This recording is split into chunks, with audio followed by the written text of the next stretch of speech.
de Jesús, Dios les siga bendiciendo una vez más. Démosle un aplauso al Señor en esta preciosa noche. Gloria al Señor. Qué bendición. Que Dios les bendiga a los que están a través de las redes sociales, que nos están sintonizando ahí. Es una bendición el día de hoy nuevamente seguir con el estudio que hemos estado llevando a cabo con este Instituto Bíblico, que ha sido de mucha bendición para cada uno de nosotros. Amén. Y bueno, ya tenemos 2 jueves en la cual dimos inicio con el libro de Apocalipsis. Estudiamos lo que fue anteriormente a esto el libro de Daniel. Bendito sea Dios, fue de gran bendición para nuestras vidas. En los jueves pasados estuvimos con lo que es el capítulo 1 y la introducción y el capítulo 1 de Apocalipsis. Y el jueves pasado estuvimos estudiando las 2 primeras iglesias. Y hoy vamos con la tercera iglesia. Estamos en Apocalipsis capítulo 2. Bendito a Dios. Y vamos a abrir nuestras Biblias en el capítulo 2 de Apocalipsis. Y vamos a tratar de entender qué es lo que el Señor nos dice a través de estas iglesias. Hoy pertenece, o la siguiente iglesia que vamos a ver es la iglesia de Pérgamo. Estuvimos el anterior jueves estudiando lo que era la iglesia de Éfeso y la iglesia de Esmirna, en la cual pues aprendimos bastante. Bendito Dios, amén. Y para hacer un pequeñito repaso, para entrar ya en lleno con lo que es la iglesia de Pérgamo, estuvimos viendo en el capítulo 2, cuando el Señor habla a la iglesia de Éfeso, las condiciones de la iglesia de Éfeso. Estábamos viendo, bueno, la ubicación que Éfeso, tanto Éfeso como Esmirna, eran 2 ciudades en las cuales competían unas con otras. Competían en cuanto a lo que era la cultura, en cuanto a lo que era las ciudades. Eran 2 ciudades muy comerciales, con puntos estratégicos. Tanto los 2 tenían puertos de mucho comercio. Estaban ubicadas en buenas posiciones, en calles muy principales, unas que ubicaban con Roma y la India. Y bueno, estábamos viendo que eran ciudades muy competentes una con la otra. En el caso de la iglesia de Pérgamo, el día de hoy, vamos a dar inicio en el capítulo 2 y vamos a estar en el versículo 12 en adelante, corresponde el día de hoy. Y vamos a abrir las Biblias ahí, los que no la han abierto. Y dice así, de la siguiente manera: dice, y escribe el ángel a la iglesia de Pérgamo, el que tiene la espada aguda de 2 filos, dice esto: yo conozco tus obras y dónde moras, donde está el trono de Satanás, pero retienes mi nombre y no has negado mi fe, ni aún en los días en que Antipas, mi testigo fiel, fue muerto entre vosotros, donde mora Satanás. Pero tengo unas pocas cosas contra ti, que tienes ahí a los que retienen la doctrina de Balaam y enseñan a Balac a poner tropiezo entre los hijos de Israel, a comer de las cosas sacrificadas a los ídolos y a cometer fornicación. También tienes a los que retienen la doctrina de los nicolaitas, la cual yo aborrezco. Por tanto, arrepiéntete, pues si no, vendré a ti pronto y pelearé contra ellos con la espada de mi boca. El que tiene oído, oiga lo que el Espíritu dice a las iglesias. Al que venciere daré a comer del maná escondido, y le daré una piedrecita blanca, y en la piedrecita escrito un nombre nuevo, el cual ninguno conoce sino el que la recibe. Gloria a Dios. La iglesia de Pérgamo, por lo menos para ubicarnos un poquito con respecto respecto a lo que era la ciudad, porque tenemos que saber por lo menos alguito de la condición de la ciudad para poder tal vez entender la condición de la iglesia.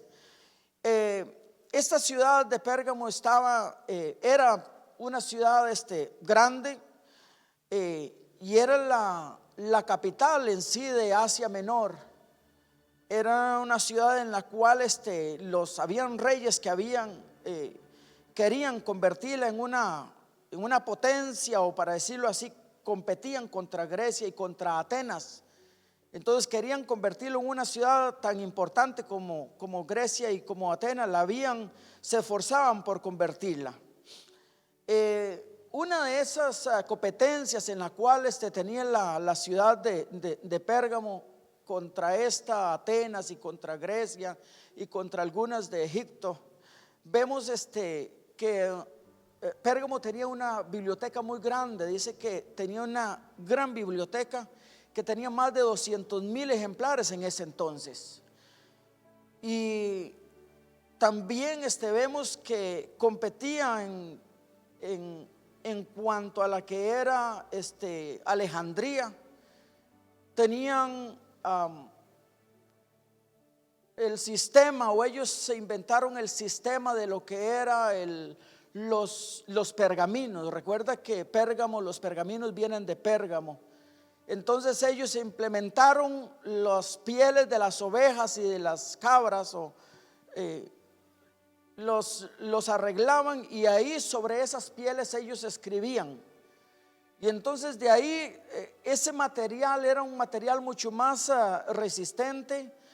¿Por qué? Porque en Egipto había una librería, para decirlo así, o una fábrica de donde ellos usaban un material que lo hacían a través de unos árboles que habían en Egipto, y esos árboles daban lo que llaman los papiros, que eran esas pieles, las cáscaras. Me imagino que las arreglaban, pero era un material muy, muy frágil. No era un material duradero, era un material en el cual tenían mucha dificultad ellos en lo que era la conservación de esos papiros.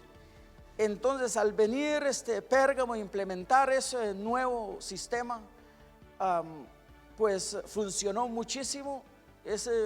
Incluso hasta el día de hoy nos ha alcanzado, que vemos los pergaminos que se usan, y todo eso viene de ahí, de esa época. También sobresalía un gran templo en esa ciudad, donde ellos adoraban al dios Zeus. Era un templo muy grande, un templo con unas esculturas grandiosas. En ese entonces eran de mucha maravilla y mucha atención para el mundo de ese entonces. También vemos que había fuera de la ciudad, había un gran templo que lo dedicaban mucho a lo que era ese templo, a lo que era la sanidad. Todos adoraban, hacían cultos, ritos, ceremonias, y adoraban a un dios que se llamaba Asclepio. Y nosotros hemos escuchado el día de hoy, todavía escuchamos hablar de Esculapio, y bueno, de ahí viene. Ese era el dios en el cual ellos rendían culto. Incluso en ese templo, o dedicado a la salud y a la medicina, y que ellos buscaban todos esos ritos y todas esas ceremonias, lo simbolizaban con el símbolo de una serpiente, que hasta el día de hoy lo podemos nosotros todavía ver a través de la medicina, en las farmacias y en los hospitales. De ahí viene eso, desde esa época.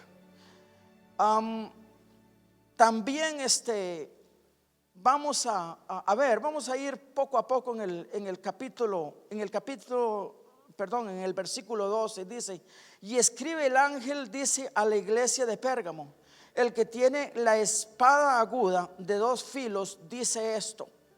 Entonces ahí podemos estar viendo nuevamente, en cuanto que es Cristo nuevamente el que está escribiendo la carta, el que está dictándole la carta al apóstol San Juan, y le dice: escríbamele esta carta a la iglesia de Pérgamo, porque todas las iglesias, habíamos hablado anteriormente de que se escogieron estas 7 iglesias porque eran iglesias en las cuales muy parecidas o muy comparativas a las iglesias de todos los tiempos, desde la época de los apóstoles hasta la época de los últimos tiempos, hasta que venga Jesucristo. Van a ser iglesias en las cuales nos vamos a, por alguna etapa de la vida, las iglesias pasan por ahí. Y entonces se escogieron esas iglesias. No eran solamente 7 las que habían, sino que habían muchas iglesias más, pero eran las iglesias que se escogieron, las que más comparativas a las iglesias de todos los días.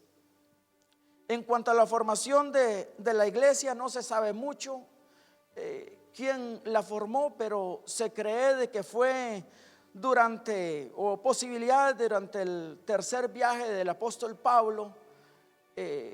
Recuerda que el apóstol Pablo durante una época de 2 años más o menos se estableció en Éfeso, y de Éfeso era como el centro de todas sus predicaciones o sus viajes. Se estableció durante 2 años. Es muy probable de que de esa época, de ahí se iniciara o Pablo fuera y levantara esa iglesia en Pérgamo. Entonces el remitente vimos de que era Jesucristo. Lo vemos en el versículo 12. Dice: el que tiene la espada de 2 filos, dice esto. En otras ocasiones vemos a Cristo presentándose como otro. Por ejemplo, lo vemos en la iglesia de Esmirna. Dice a la iglesia de Esmirna: el primero y el postrero, el que estuvo muerto y vive hoy. Entonces aquí vemos a Jesús presentándose en todas las iglesias de distintas maneras, pero es Él, amén, el que está enviando estas cartas a todas las iglesias. Dice: el que tiene la espada de 2 filos, dice esto: yo conozco tus obras, en donde mora, dice, en donde moras, donde está el trono de Satanás.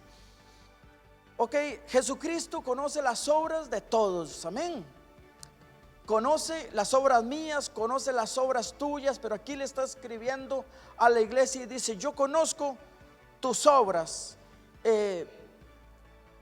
Y la vemos de que no hay mucho halago. Dice: yo conozco tus obras, donde moras, donde está el trono de Satanás, pero retienes mi nombre y no has negado mi fe. Ahí le está dando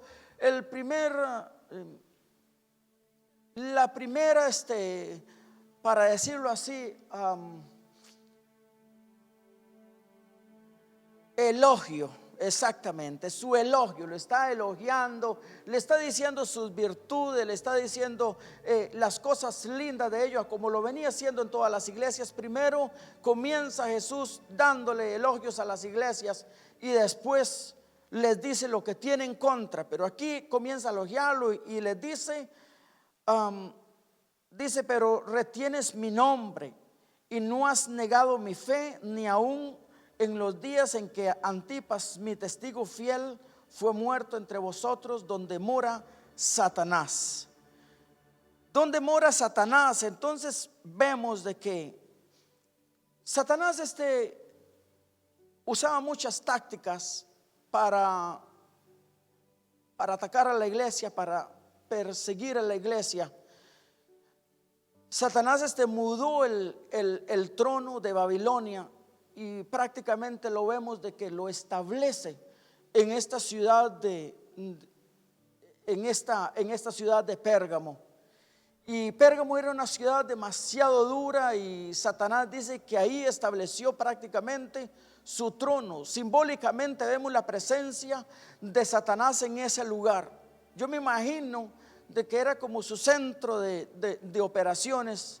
Ahí Satanás estableciendo el trono, y era un ambiente totalmente pesado, un ambiente de persecución, un ambiente difícil para la iglesia. Entonces habían ocasiones en las cuales Satanás atacaba a la iglesia a través de la persecución, a través pero esta persecución o este ambiente en el cual la iglesia pasaba, o esta táctica, porque Satanás usa siempre las mismas tácticas, siempre usa las tácticas, son muy parecidas, no cambia, las tácticas son las mismas en contra de los matrimonios, de la iglesia, en las tácticas, como que él no tiene algo nuevo, no tiene algo propio, sino que él las mismas tácticas, pero hay tácticas de él que no le funcionan y hay tácticas muy buenas para él que sí le funcionan. Y en cuanto a lo que es la persecución, es una de las tácticas que Satanás falla mucho. ¿Y por qué digo que falla? Porque esta iglesia, vemos de que la iglesia de Pérgamo, aunque fue muy atacada, pero se mantuvo. Aquí lo vemos en el versículo, dice, pero retienes mi nombre y no has negado mi fe, ni aún en los días de Antipas, mi testigo fiel. Entonces dice de que retenían su nombre y no habían negado su fe. O sea, había gente de que morían por la causa de Jesucristo, pero no negaban la fe. Entonces aquí vemos un principio de que esta táctica al enemigo no le funciona mucho. Cuando más vienen los problemas en contra de nosotros, en contra de la iglesia, es cuando la iglesia más se une en oración y cuando más dobla rodillas. Y eso al enemigo no le sirve. Pero él usa tácticas muy buenas, como por ejemplo lo que es la táctica de la paz y del ambiente apacivo y de donde no hay problemas. Lo vemos en la vida de David. David es un ejemplo de eso. David, durante de que hubo guerras y venían reyes contra él, David se mantenía en oración con el Señor y buscaba de Dios, y David hacía salmos y había una relación linda con Dios durante que David estaba en persecución. Pero ¿qué pasó con David cuando David pasó el tiempo de gloria y cuando David no tenía enemigos en la cual lo estaban atacando, sino que él más bien era el que conquistaba? Vemos una terrible caída de David cuando dice de que David se paseaba, estaba el pueblo peleando y él en guerra, y él dice que se paseaba en los altos o en los atrios de su casa y vio a una mujer que se estaba bañando. Ustedes conocen la historia. ¿En qué época fue en la que David pasó eso? La pasó en los momentos de más paz y de la más tranquilidad. Entonces el enemigo usa esa táctica para los momentos en la cual más tranquilidad y más paz, para que el hombre pueda caer. Y así lo vemos para las iglesias. Y cuando hay ambientes de paz y de bonanza, es cuando vienen los ataques estratégicos del enemigo en contra de la iglesia. Amén. La iglesia ha estado en una época muy tranquila y se viene ahora con lo que fue la epidemia con lo que fue el coronavirus, y se ha arrastrado montones, cientos, miles de cristianos que el día de hoy cuesta, y todavía cuesta verlos que regresen a las iglesias. Amén. Gloria a Jesús. Entonces vamos a seguir ahí. Dice, aún en los días de Antipas, mi testigo fiel, dice que fue muerto entre vosotros donde mora Satanás. Antipas, ahí él le habla, le dice como mi testigo fiel. Recuerda de que Jesús nombre no lo usa, o Dios nombre no lo usa con nadie. Es en la única parte donde lo usa mi testigo fiel a otra persona, porque Jesucristo, si lo vemos en los versículos anteriores, Él se presenta a una de las iglesias como el testigo fiel. Entonces el testigo fiel verdaderamente es Cristo, pero aquí le está dando este lugar a este hombre con tanto amor que le dice a mi testigo fiel. a Antipas, mi testigo fiel. Le da ese título a él. Ok, en el capítulo 1, en el versículo 5, ahí es donde Jesús se está presentando, cuando lo vimos en la introducción, cuando él se presenta como mi testigo fiel. El verso 14 dice: pero tengo unas pocas cosas contra ti, que tienes ahí a los que retienen la doctrina de Balaam, que enseñan a Balac a poner tropiezo entre los hijos de Israel, a comer las cosas sacrificadas de los ídolos. ¿Qué es esta doctrina? Mire la doctrina que estaba dentro de esta iglesia. Por eso vemos de que hay que tener tanto cuidado con las iglesias, porque esta iglesia coqueteaba con el mundo. Es una de las que yo les digo, de que coqueteaban con el mundo, porque ahí dice de que tenían infiltrado esta doctrina. ¿Y qué es la doctrina de Balaam? Recuerde que Balaam era uno de los grandes opositores, o de los que inducían y les daba estrategias a los egiptos, o para que atacaran al pueblo de Israel. Cómo los atacaban. Y vemos de que Balac llama a Balaam y le dice de que, ustedes conocen la historia, de que vaya y que maldiga al pueblo de Israel, porque el pueblo de Israel estaba rodeando esta ciudad, los estaba rodeando a ellos. Pero Dios no le da permiso a Balaam para que él maldiga a Israel, sino que al contrario, más bien Dios, aún en la oposición, Dios abre la boca de Balaam, y más bien Balaam lo que hace es bendecirlo. Pero sin embargo, Balaam, vemos de que más adelante, de que él le da estrategias a Balac, cómo poder infiltrarse dentro del pueblo de Israel, cómo vencerlo. Entonces, esta era una doctrina en la cual venían acarreando. Si lo vemos en el libro de Reyes, y vienen acarreando, y esa doctrina está infiltrada, o ese espíritu de Balaam está infiltrado dentro de la iglesia de Pérgamo.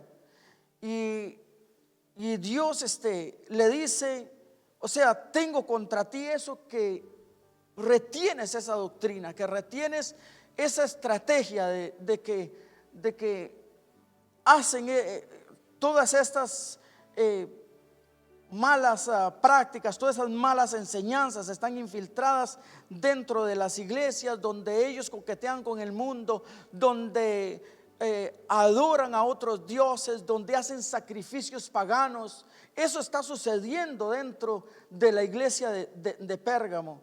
Y entonces lo vemos más adelante, dice a comer sacrificios, dice los ídolos, a cometer fornicación.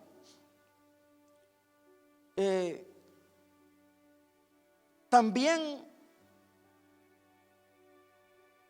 tiene, dice, a los que retienen la doctrina de los nicolaitas, la que yo aborrezco. Entonces, ¿qué pasa?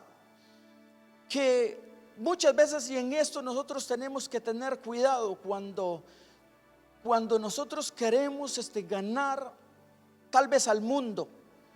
Y ustedes tal vez pueden ver iglesias de que están tratando de imitar al mundo, y de socializar con ellos. Amén. De involucrarse con ellos, de querer imitar a ellos. Y los vemos en cuanto a muchos usando la música cristiana, con ritmos de afuera, incluso usando métodos, tratando de imitar al mundo para atraer al cristianismo. Y no sé si ustedes han escuchado cuando dicen de que es bueno que nosotros nos arrimemos a ellos para poderlos ganar. Y eso es terrible cuando una iglesia cae en ese error de estar coqueteando y tratando de imitar al mundo y de socializar con ellos, porque al fin de cuentas no es lo que a Dios le agrada. Mire, cuando nosotros no tenemos ese celo por la obra de Dios, cuando nosotros queremos ganar al mundo de esa manera, creo de que no es la voluntad de Dios, porque no estamos reteniendo la sana doctrina. Muchas veces hay iglesias de que no predican el evangelio como debe de ser, un evangelio que verdaderamente de poder, porque el evangelio de poder verdaderamente tiene que ser el arrepentimiento de los pecados, y que tiene que ser a través de Jesucristo. Amén. Pero muchas veces cambiamos la táctica y queremos evangelizar y ganar a la gente a través de shows, a través de quedarles bien a ellos. Pero estamos quedándoles bien a ellos, los estamos atrayendo, pero no hay una diferencia entre nosotros como cristianos y ellos como mundanos. Amén, me explico. O sea, nosotros verdaderamente, hermanos, aunque no les agrademos a ellos, pero nosotros tenemos que mantener nuestra fe, nuestra doctrina, nuestra sana doctrina, donde vean una diferencia de qué es lo que verdaderamente nosotros creemos, y que el evangelio no sea un evangelio barato, sino que el evangelio sea un evangelio firme, un evangelio de salvación, un evangelio que tiene que ser únicamente a través de Cristo. Amén. Y eso era lo que le pasaba, gloria a Dios. Eso era lo que le pasaba a la iglesia de Pérgamo. Estaba coqueteando con los paganos. Continuamos. En el verso 16, por tanto arrepiéntete pues, si no vendré a ti y pelearé contra ellos con la espada de dos filos. Dice, por tanto arrepiéntate. Todavía hay posibilidades de arrepentirse. Y aquí les dice, por tanto, deben de arrepentirse. Porque si no vendré, dice, y pelearé. Lo que uno podría esperar es de que Jesús viniera a pelear contra el mundo, de que viniera a pelear contra los paganos, que vinieran a pelear contra toda esa gente. Amén. Pero no, aquí Jesús está diciendo, si no voy a desenvainar, en otras palabras, mi espada, ¿contra quién? Contra la iglesia. Dice, voy a venir contra la iglesia, por tanto arrepiéntete, pues si no vendré a ti pronto y pelearé con ellos, dice, con la espada de mi boca. En el versículo 25 de Números, vemos donde, estando Moisés, dice de que murieron muchos porque coqueteaban con el mundo, porque los jóvenes se relacionaban con las mujeres egiptas, y ellas venían y hacían bailes a ellos, y ellos decían,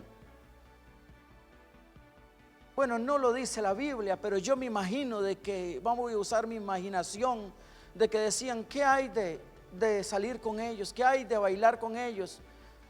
No hay nada malo, estamos en un desierto. Y se involucraban, e incluso hasta tuvieron relaciones con ellas y adoptaron de estas mujeres, y eso trajo ira en Dios. Y entonces Dios dice que desenvainó, trajo juicio, y solamente en esa ocasión murieron 24,000 de ellos, de todas estas personas que habían cometido fornicación y habían adulterado y estaban fuera del plan y del propósito con Dios, de Dios. La iglesia tiene que tener celos de lo que nosotros hacemos.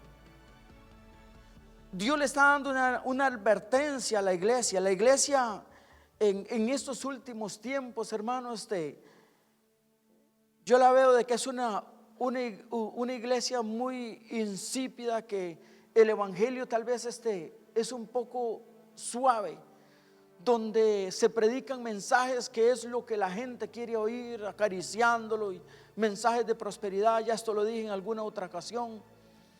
Y verdaderamente Dios, Él quiere de que nuestra postura sea una postura firme.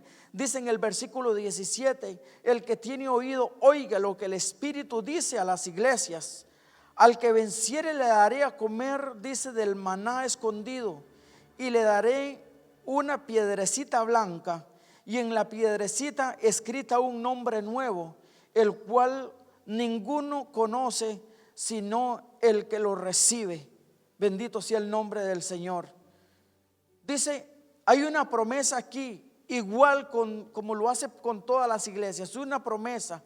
Dice, al que venciere, yo le daré, dice, al que venciere, el Espíritu dice a las iglesias, al que venciere daré a comer del maná escondido, y le daré una piedrecita blanca. Son promesas de Dios, donde dice de que nosotros, la importancia es de vencer. ¿Qué es el vencer? Es vencer al pecado, vencer a toda esta contaminación con el mundo. Vamos a ir al libro de Daniel, perdón, el libro que estamos estudiando, el libro de estudio.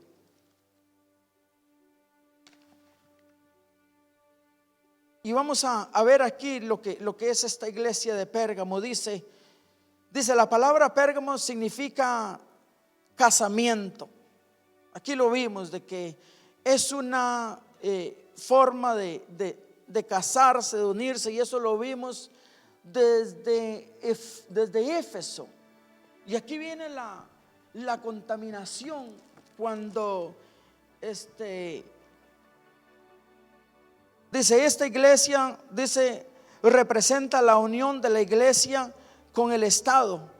Se puede decir que fue un casamiento con el mundo. Las condiciones que existían en la iglesia de Pérgamo eran similares a las del periodo cuando comenzó la conversión con Constantino, el emperador romano. ¿Qué fue lo que hizo el emperador romano?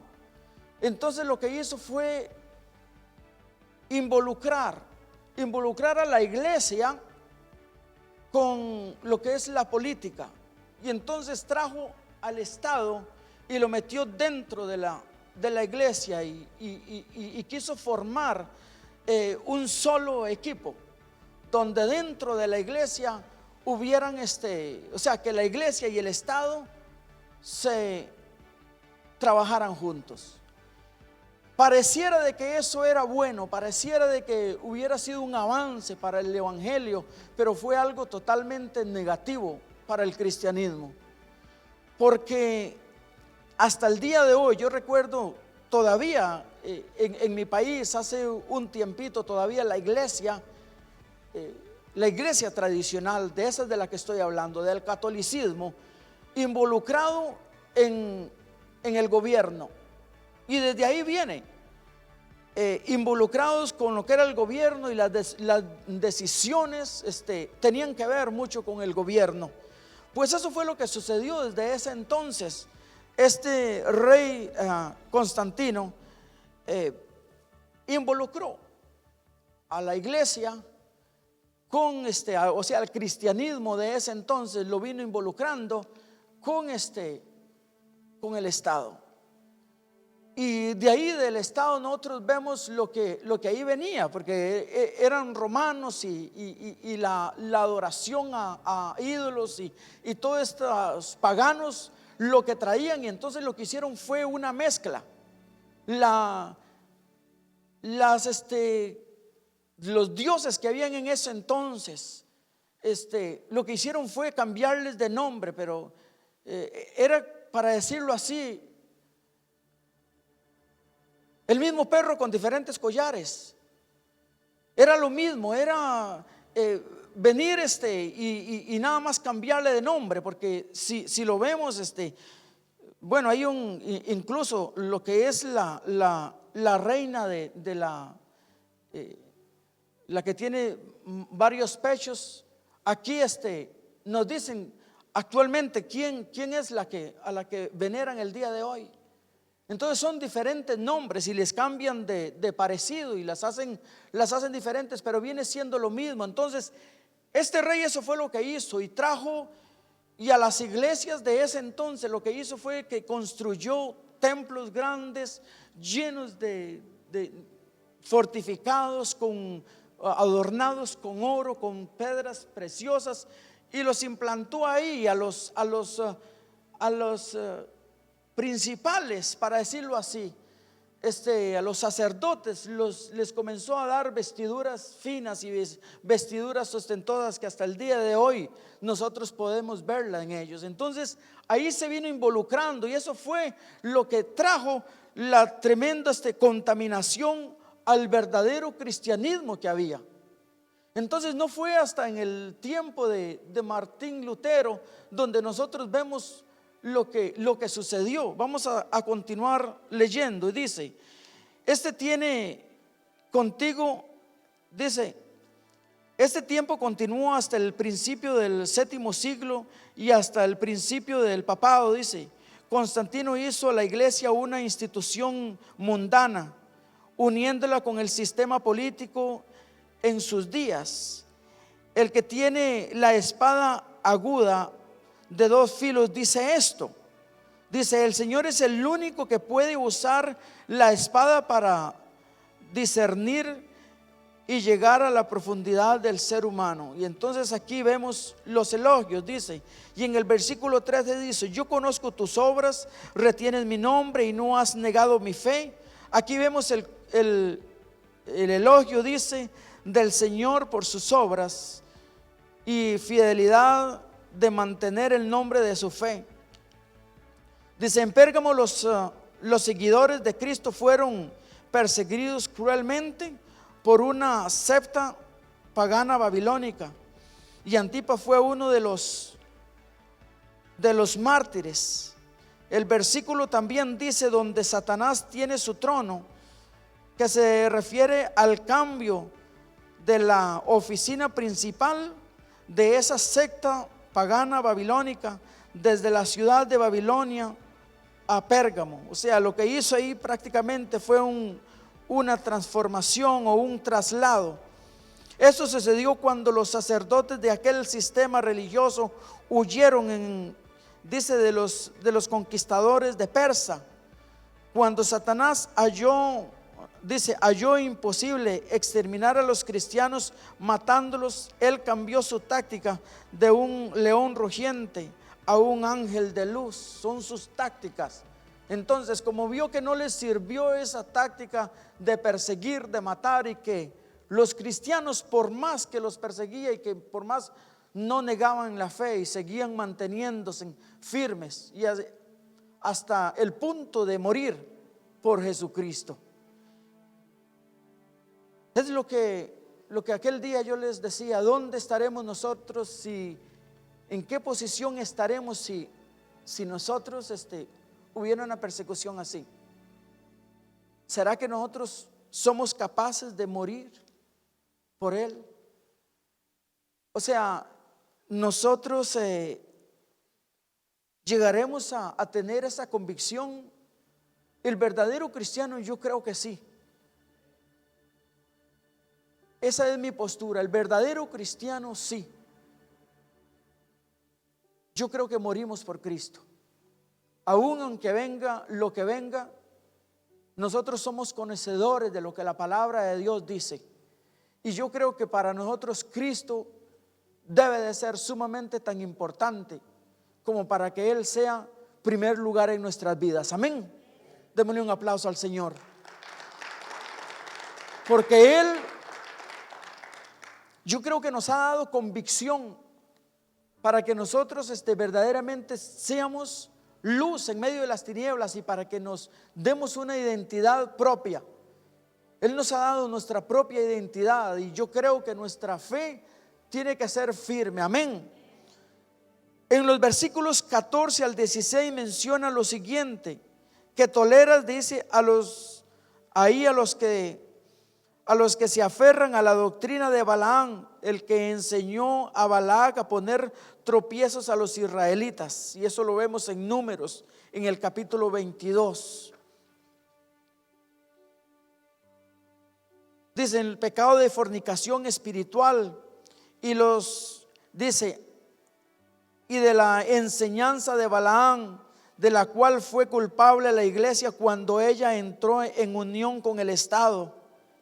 El motivo de Constantino de unir a la iglesia con el Estado era más bien político que religioso. Sus ideas era unir a los súbditos cristianos y paganos a un solo pueblo, consolidándolo así a su imperio. Esto dio inicio a un gran cambio espiritual y social. La iglesia perdió su carácter peregrino al contraer matrimonio con el mundo de sus días. Esto no era la voluntad de Dios, ni tampoco fue una victoria para los creyentes, sino lo opuesto. El resultado de esta unión fue la entrada de dos doctrinas falsas y pecaminosas a la iglesia, como la enseñanza de Balaam y la doctrina de los nicolaitas. Ya explicamos, dice que esta enseñanza tuvo su origen en la iglesia de Éfeso, pero continuó hasta el tiempo de la iglesia de Pérgamo, ya que era fuerte y con tretas políticas por parte de los obispos y del clero. Y no solamente vemos de que continuó hasta la iglesia de Pérgamo, sino que continuó de tiempo en tiempo, y hasta el día de hoy todavía vemos a la iglesia tradicional arrastrando todas estas doctrinas y estos cultos a dioses verdaderamente prácticamente paganos. Constantino, vamos a ver. Constantino dio a los obispos edificios grandes, hermosos y costosos edificios hechos de piedras valiosas, algunos de mármol, adornados con oro, piedras raras y valiosas. También vistió a los obispos con vestiduras hermosas, una forma idólatra, que es lo que vemos el día de hoy, o carnal de adoración. Fue instruida en la iglesia, y numerosa fiesta y métodos paganos fueron incorporados a los cultos de los creyentes cristianos, a fin de agradar a los paganos y traerlos a la religión. La iglesia se hizo rica, fuerte y popular. Entonces comenzó la enseñanza que a causa de la unión de la iglesia con el Estado vendría el milenio sin el regreso de Cristo. Entonces vemos aquí estamos viendo de cómo se involucraron y cómo conquetearon y tuvieron crecimiento. Y muchas veces nosotros nos esforzamos por crecer y usamos tácticas que tal vez pudiera ser de que sean tácticas buenas, pero será la voluntad de Dios. Entonces crecer en número es sumamente importante, pero el mayor crecimiento verdaderamente que Dios requiere para la iglesia tiene que ser un crecimiento espiritual. Yo no debo de ser, y digo no debo de ser el mismo que era el año pasado. Tiene que haber un crecimiento.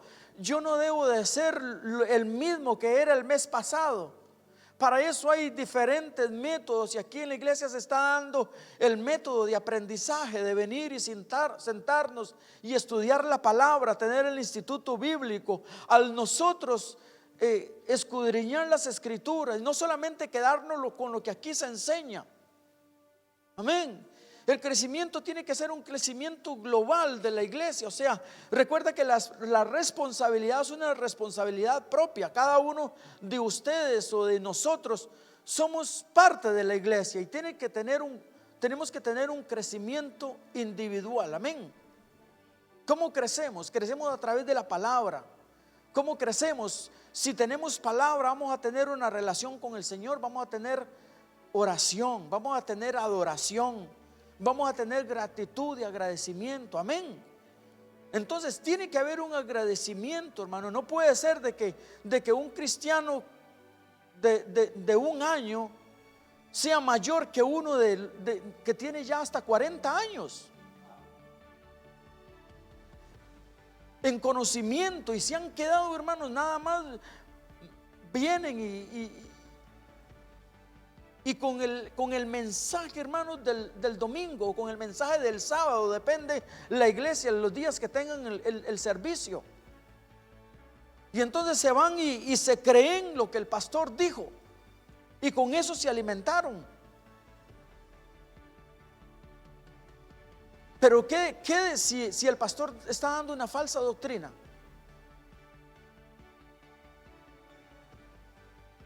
Y el pastor da la palabra y la responsabilidad de nosotros es de verificar que lo que se esté dando sea lo que la palabra de Dios dice.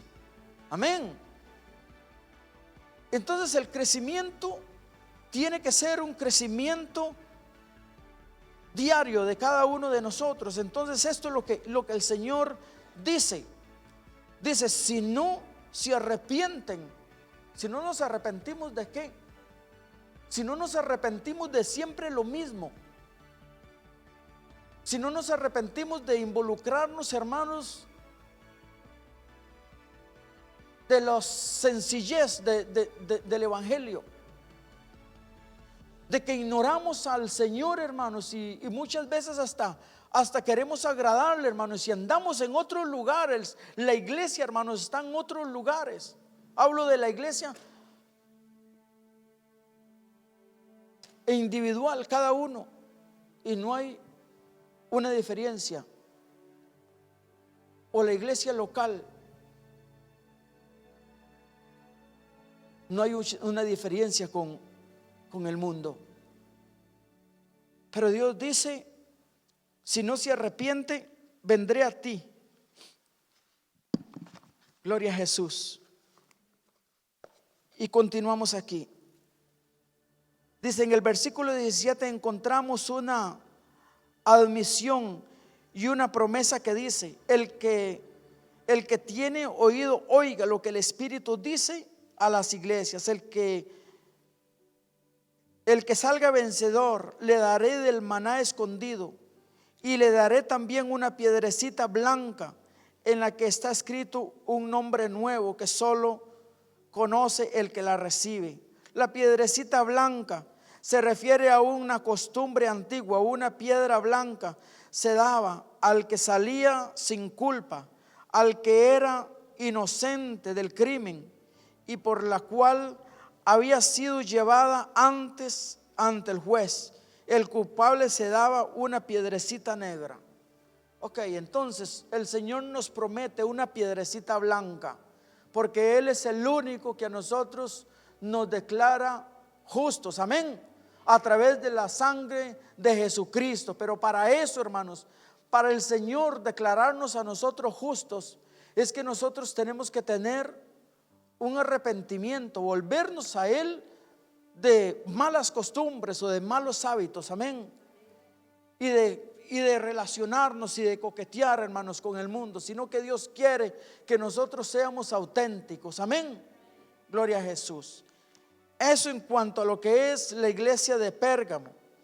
Pero vamos a seguir ahora mismo con la iglesia de Tiatira y vamos a ver algunas cualidades con respecto a esta iglesia.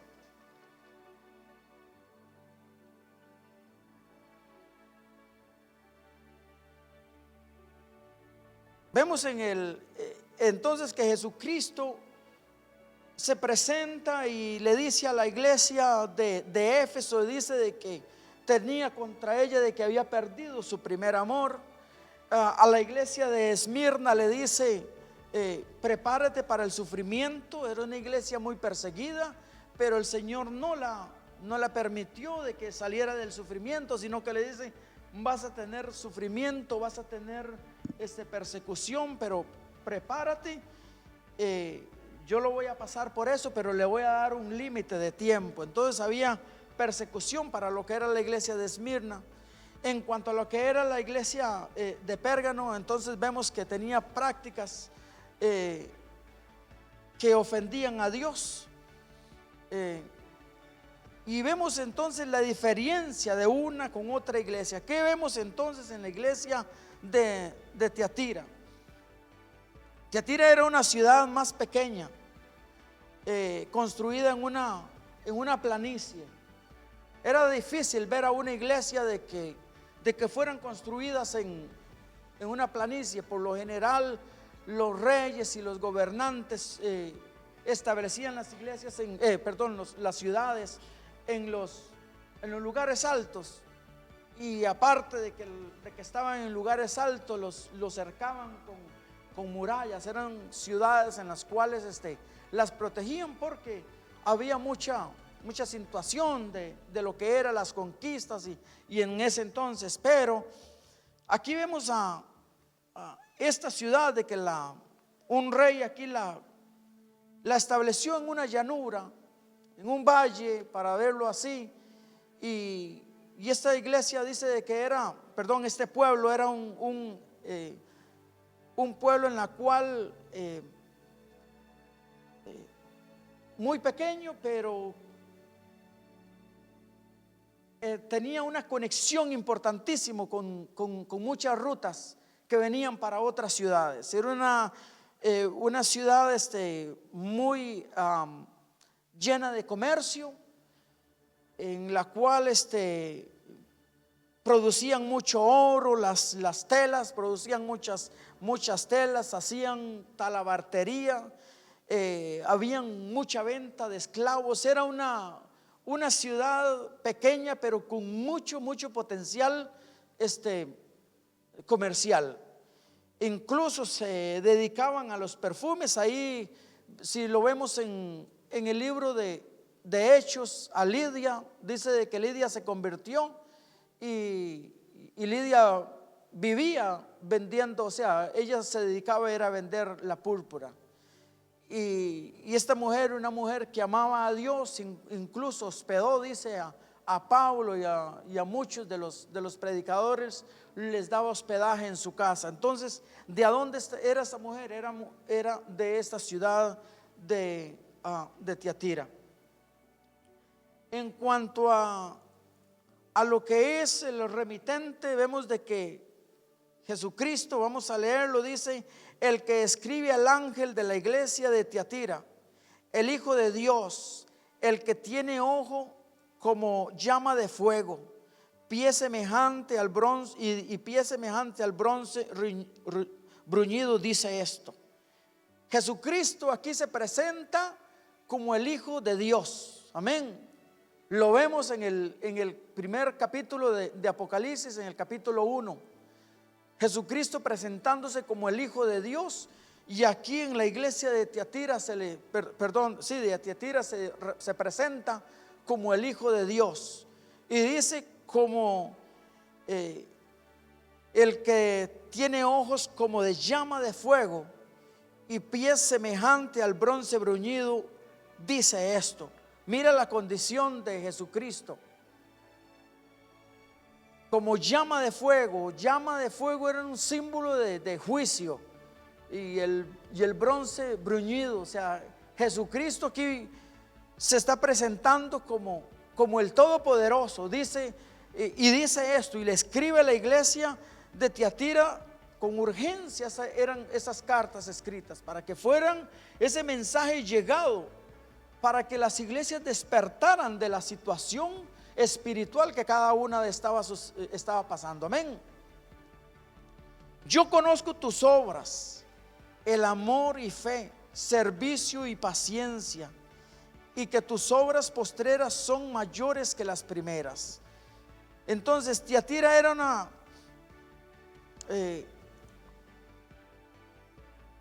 presenta a Jesús como el Hijo del Hombre, pero le dice que yo conozco, dice, tus obras,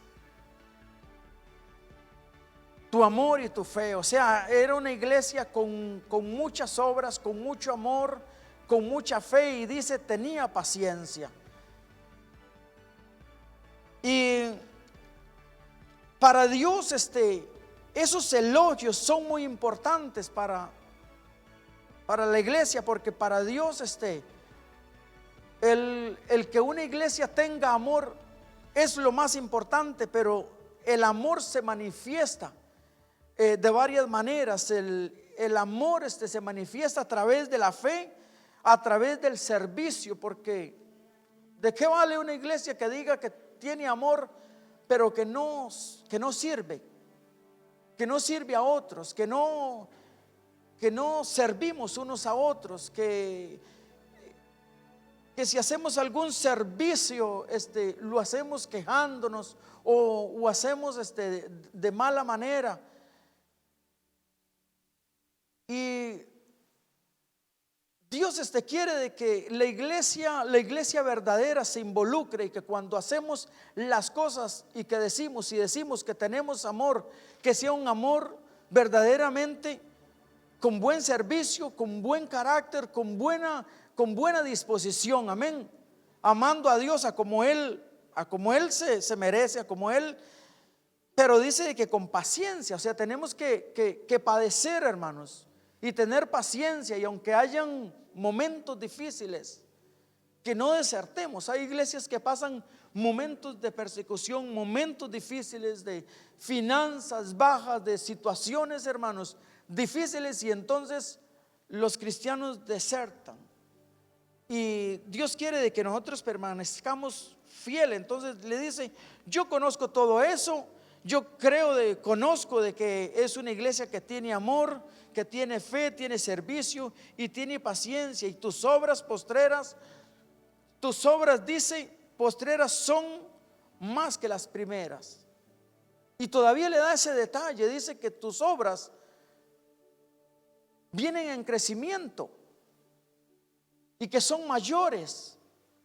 O sea que las obras que esa iglesia hacía en años atrás habían crecido. Se esforzaban los cristianos por tener ese servicio de gratitud, de agradecimiento, ese servicio que sea, y iba en crecimiento, y Dios elogiaba eso. Le dice, no ha disminuido. Y usted de hace un año no es el mismo, y no se quedó en el mismo lugar, no se retuvo ahí, sino de que más bien se esforzó para hacer las cosas más. Si dabas, da más.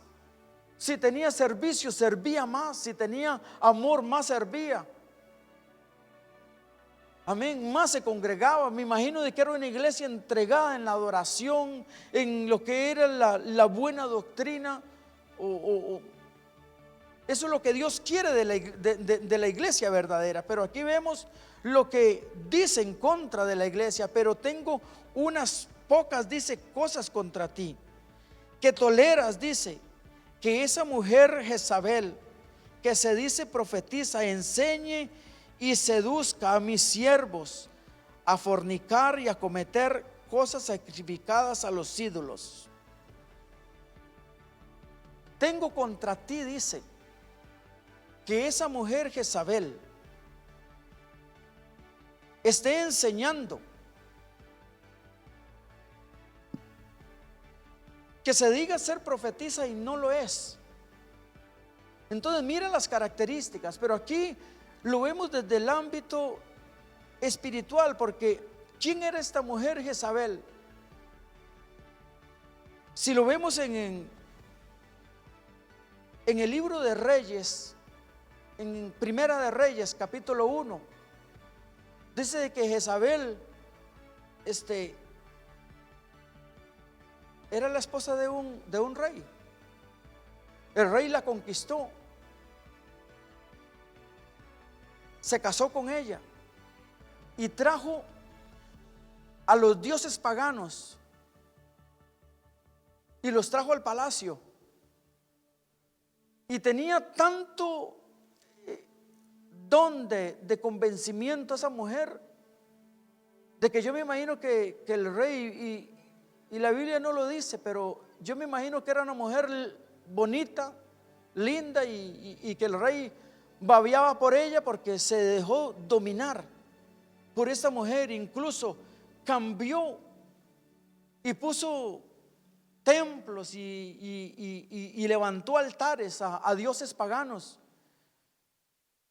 Y eso se involucró en el palacio, y la contaminación llegó. Y esa mujer tenía un espíritu terrible, un espíritu de fornicación. Sin embargo, tuvo momentos para que ella se arrepintiera, pero Jezabel no se arrepintió. Y entonces esa era la doctrina que estaba involucrada en esta iglesia. Dice: pero tengo contra ti pocas cosas contra ti, que toleras, dice, que esa mujer Jezabel, que se dice profetiza, enseñe y seduzca a mis siervos a fornicar y a comer cosas sacrificadas a los ídolos. Fue una doctrina o una situación que comenzó desde adentro, no fue ni desde afuera, como lo vimos en otras iglesias, que las iglesias desde afuera era que hacían la cosa, pero ya esta no, esta está dentro de la iglesia. La iglesia fornificando y involucrándose en los sacrificios a ídolos. Dice: y le he dado tiempo para que se arrepienta, pero no quiere arrepentirse de su fornicación.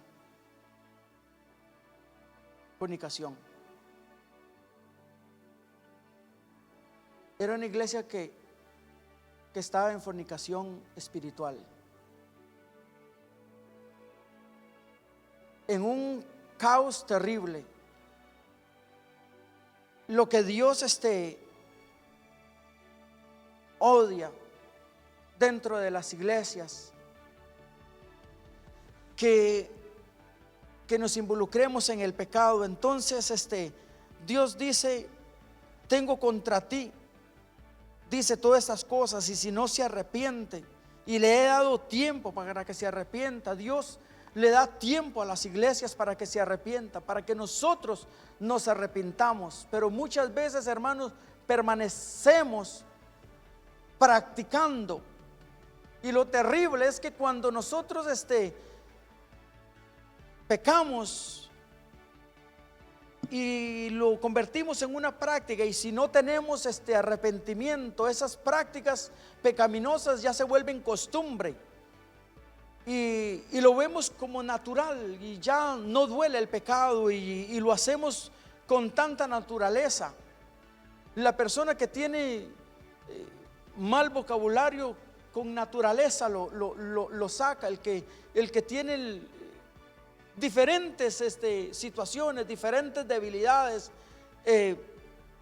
con facilidad. ¿Por qué? Porque ya se ha vuelto una práctica. Y entonces Dios le dice a esta iglesia de Tiatira, le dice: yo sé que es una iglesia que tiene muy buenas obras, que tiene mucho amor, que tiene mucha fe, mucho servicio, mucha paciencia, pero tiene a ese espíritu de Jezabel operando dentro de la congregación, que hace que caigan los pastores, que hace que caigan.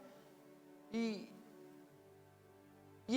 lo terrible de esto es que los líderes de la iglesia sabían lo que estaba sucediendo. Y muchas situaciones, muchas veces en las iglesias, hermano, hay pastores de que saben cosas que están pasando dentro de la iglesia, o líderes que saben cosas que están pasando dentro de la iglesia, y por el temor a que tal vez se vaya, que por el temor a a no pararlos del pecado, o no ponerlos en disciplina, porque la disciplina, recuerde que viene de Dios. Dios disciplinaba para que se volvieran, Dios disciplinaba. Pero muchos ministros cometen el error, hermanos, de que ven situaciones dentro de las iglesias y por temor muchas veces a que las ofrendas bajen, a que los diezmos bajen, a que si se nos vamos a perder. Y entonces comenzamos nosotros a permitir, hermanos, de que esas situaciones ocurran dentro de la iglesia, y por ahí sale alguna otra zorra, para decirlo así, otra maña o alguna otra cosita que se va involucrando dentro de la iglesia, y nos volvemos permisivos. Y eso era lo que estaba sucediendo con esta iglesia de Tiatira, que sabían las cosas que estaban dentro de la iglesia, pero no hacían nada por parar la situación. Y eso era terrible. Si lo vemos en la Biblia, hay tremendos ejemplos de cómo habían situaciones de que estaban involucradas en reyes y en sacerdotes incluso, que estaban a cargo de la adoración, que estaban a cargo del sacrificio, de traer las ofrendas y de hacer los ritos a Jehová y levantar los holocaustos y ofrendas a ella, y sabían de que sus hijos estaban en pecado, de que estaban en fiestas, de que estaban en fornicación, de que estaban en adulterio, y los permitían, los dejaban, y eso traía juicio para ellos. Pues aquí Dios está dando la advertencia: tengo esto contra ti, de que retienes, dice, a Jezabel, y enseñan falsa doctrina, y sacrifican y comen cosas sacrificadas a ídolos. Y le he dado tiempo para que se arrepienta, pero no quiere. En el versículo 23 dice: y a sus hijos, versículo 22, y aquí yo le arrojo en cama y en gran tribulación de los que de ella adulteran y no se arrepienten de las obras de ella. Y a sus hijos heriré de muerte, y dice, todas las iglesias sabrán que yo soy el que escudriño la mente y el corazón, y os daré a cada uno según vuestras obras. Él es el que escudriña, dice, lo profundo de cada uno. Vamos a leer aquí lo que dice el Señor en el libro. Vamos a leer con respecto a la iglesia de Tiatira.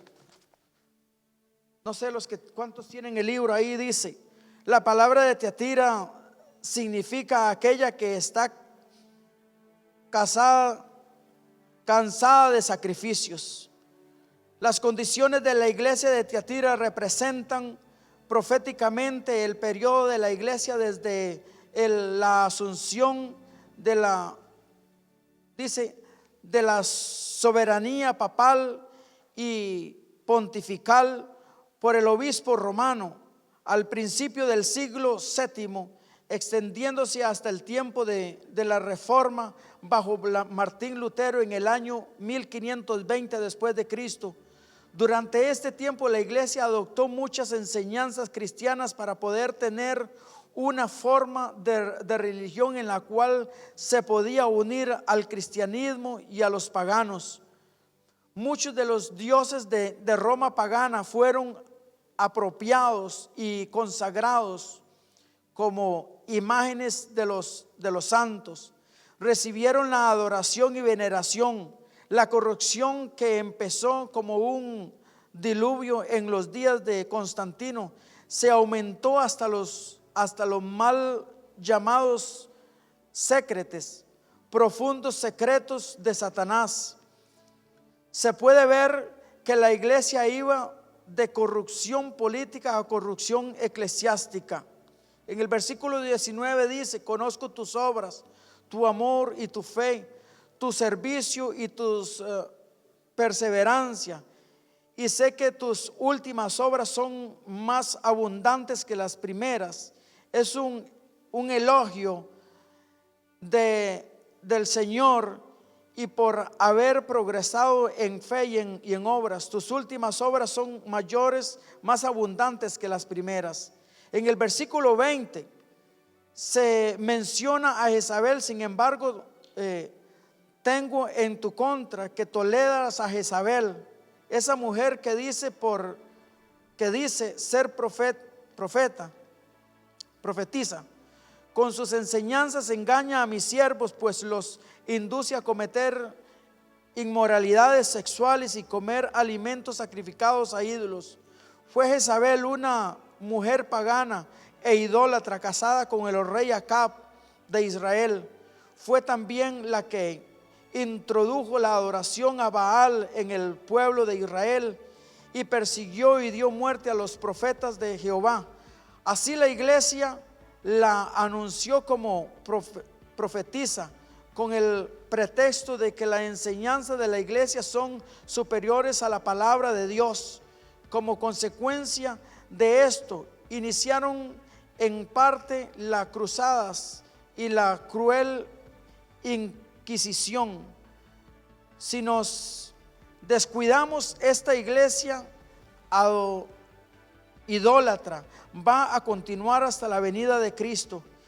Y los versículos 21 y 24 se encuentra una representación y una advertencia muy importante, y le da tiempo para que se arrepienta y la gran oportunidad de detenerse y reconsiderar sus errores hasta dejar de fornicar y adulterar con la iglesia.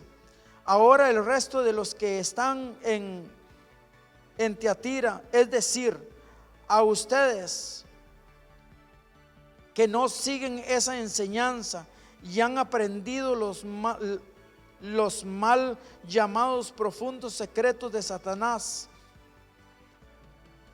les dijo que ya no les impondré ninguna otra carga.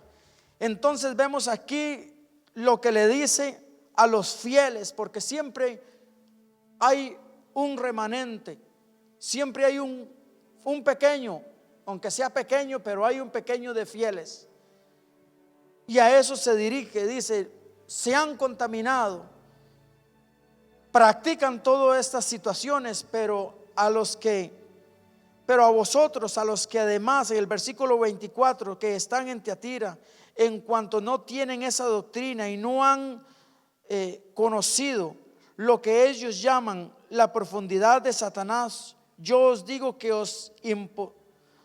no os impondré otra carga, pero lo que tenéis, retenedlo hasta que yo venga. ¿A quiénes? A los fieles.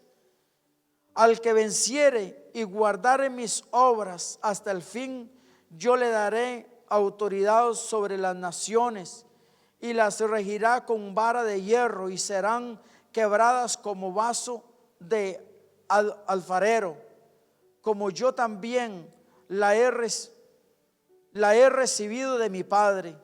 Y le daré la estrella de la mañana. El que tiene oído, oiga lo que el Espíritu dice a las iglesias.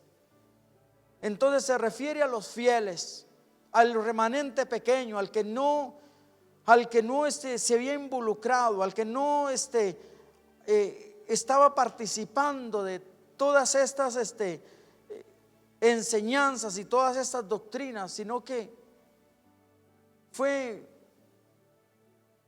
poca gente celosa en la cual mantuvo su doctrina. Dice: a los fieles, a los que permanezcan hasta el fin. Esa es la fe y esa es la promesa que el Señor nos da.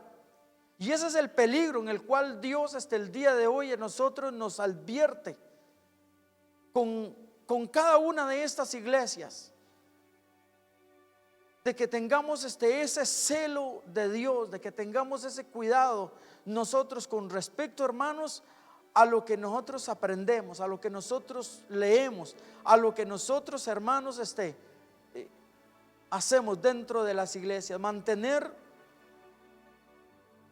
la sana doctrina, amén. Y no involucrarnos, hermanos, nosotros porque hay muchas cosas, hermanos, que sacamos a Dios y comenzamos, hermanos, a darle lugar a otras situaciones, y cuando nos damos cuenta, hermanos, estamos hasta muertos espirituales. Vamos a leer la condición de esta otra iglesia para que vean una terrible condición de lo que era la iglesia de Sardis. Y vamos a ir ahí en el capítulo 3. Vamos a entrar al capítulo 3.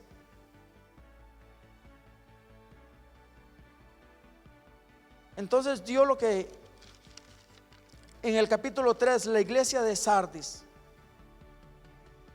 Vamos a leer ahí el versículo 1, dice: escribe al ángel de la iglesia en Sardis.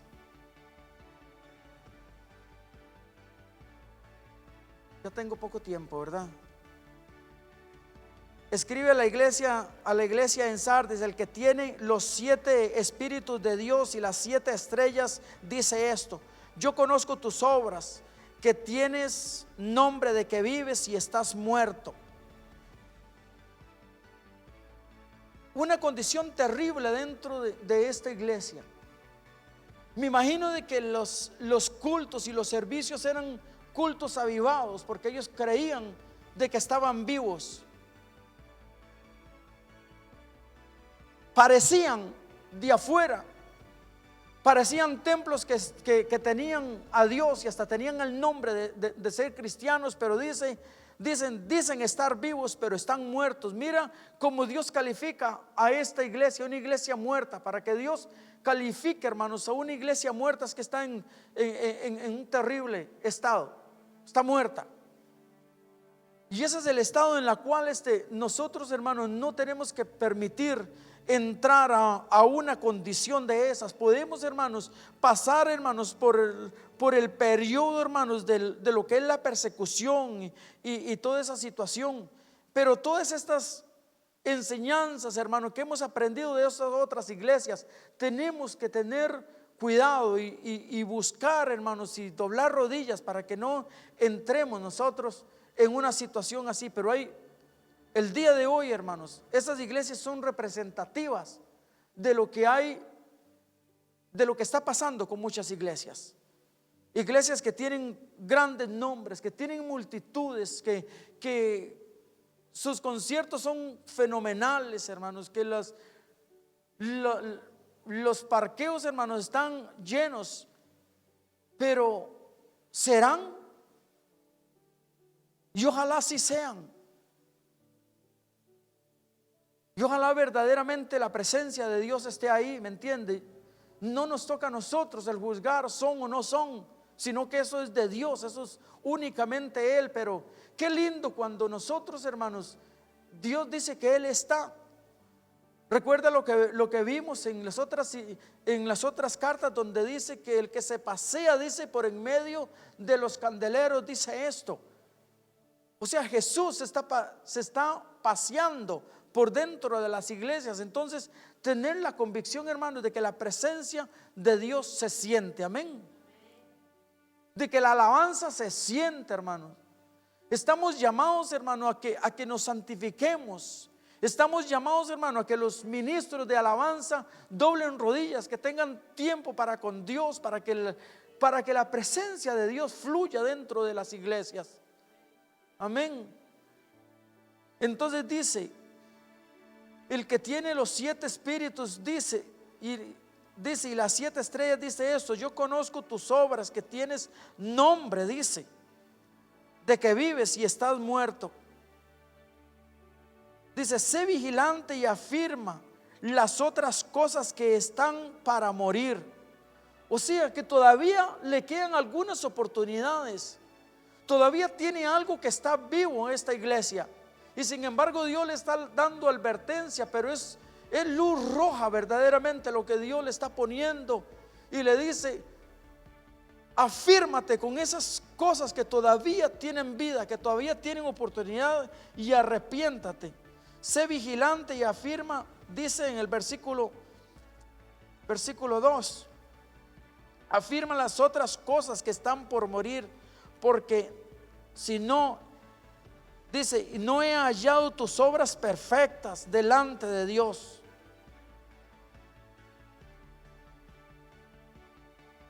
Esa es la calificación que Dios le está dando a esta iglesia.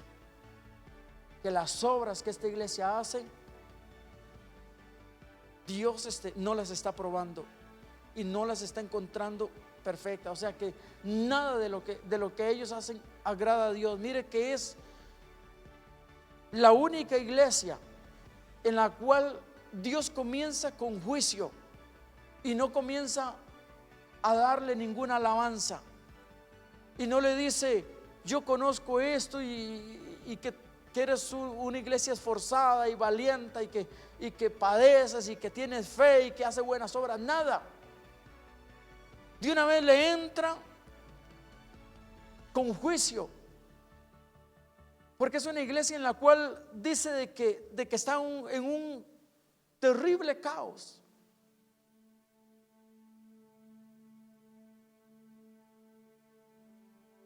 Y hoy día, lamentablemente, yo creo, no conozco ninguna, pero como yo veo el cristianismo, yo creo de que hay muchas iglesias que están en este estado. Muchas iglesias que para ellos lo importante, hermano, es lo económico, es el cómo crecen numéricamente, cómo agradan a la gente y la retienen para que no se vaya con una cosa y con otra. Pero cuidado si es solamente el nombre y tremendo nombre que tienen. Y como le digo, para no entrar en asunto de juicio, es solamente algo personal lo que yo creo de que la iglesia, hermanos, el estado del cristianismo como ha llegado hasta los últimos días, debemos que hay algo tan insípido, sin temor a Dios, y que las cosas las tomamos tan liviana y un evangelio barato, y de decir muchas incluso es a través de obras y otras a través de sacrificios y a través de promesas y de cosas, y traiga esto y Dios te va a bendecir y Dios te va a prosperar.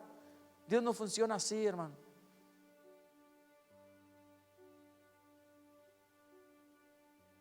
Nosotros no tenemos que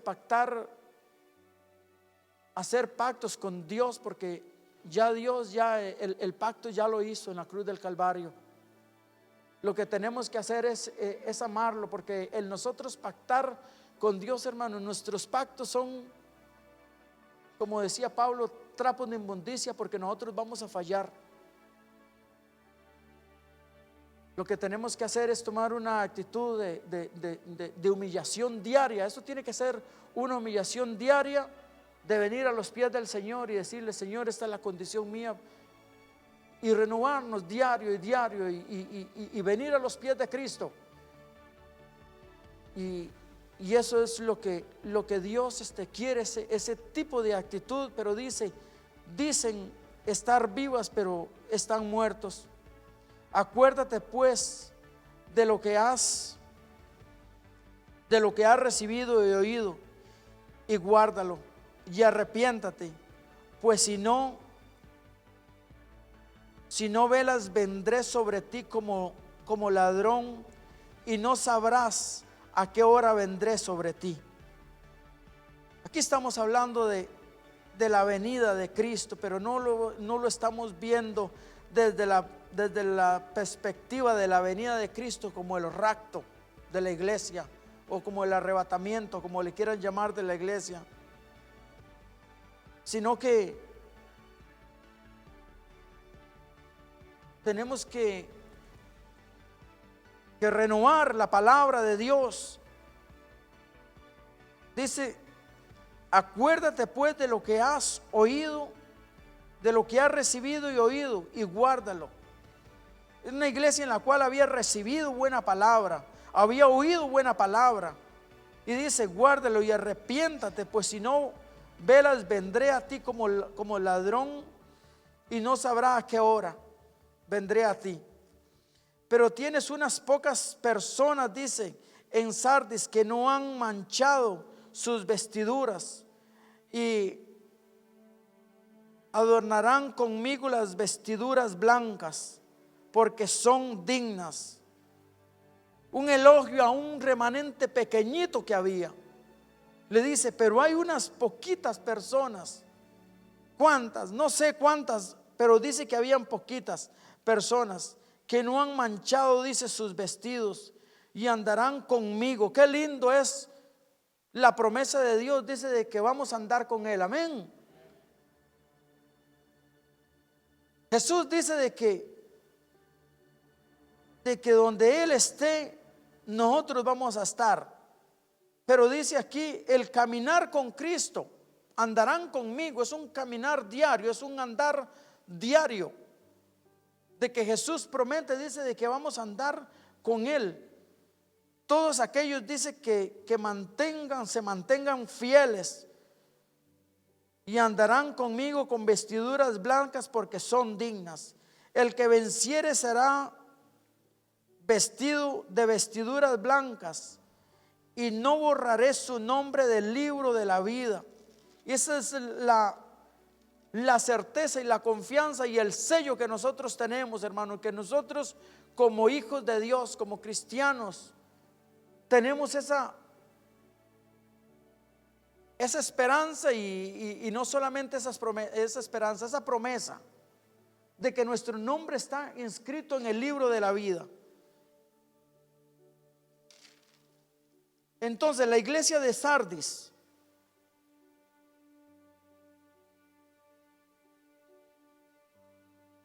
vamos a ir al libro, y ya estamos sobre tiempo, ¿verdad, pastor? Lo dejamos ahí. Lo dejamos ahí, porque ya se me terminó el tiempo, hermano. Iba a ir al libro. Bueno, Dios les bendiga a todos, hermanos. Es muy importante. Lean, hermanos, ahí lo que es la iglesia de Sardis. Gloria a Dios. Démosle más aplauso, más fuerte al Señor.